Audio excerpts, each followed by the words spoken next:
যা করছে ইসলামের জন্য করছে। যে জায়গায় আমার আল্লাহ রাসূল আসছেন সে জায়গায় জিয়া জিয়া গাছ আছেন, জিয়া নিম গাছ। যারা প্রকৃতি হজ করতে যায়, যদি এমন মরুভূমি তোমরা এই সূর্যের তাপ সহ্য করতে না আনে বইয়া, ওরা ওটা তো মরুভূমি, ওই মরুভূমিতে কেন গাছ লাগাইছেন জিয়া রহমান? তুমি জানো আরেকটা যুদ্ধ থামাইছিলেন তিনি, জিয়া রহমান। সেটা কোন জায়গায় জানো? সাদ্দামের সাথে। যুদ্ধ থামাইলে সাদ্দামের লাগে একটা যুদ্ধ থামাইছিলেন জিয়া রহমান।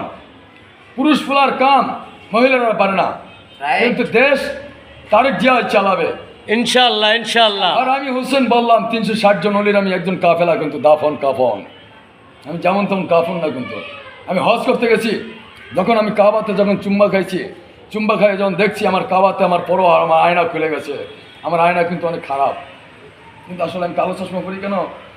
দেখি আমি দিনও যা রাইতো তা, কিন্তু সবাই বোঝে না। তাই আমি কারো কি কব, আমি নিজেই বেকুল।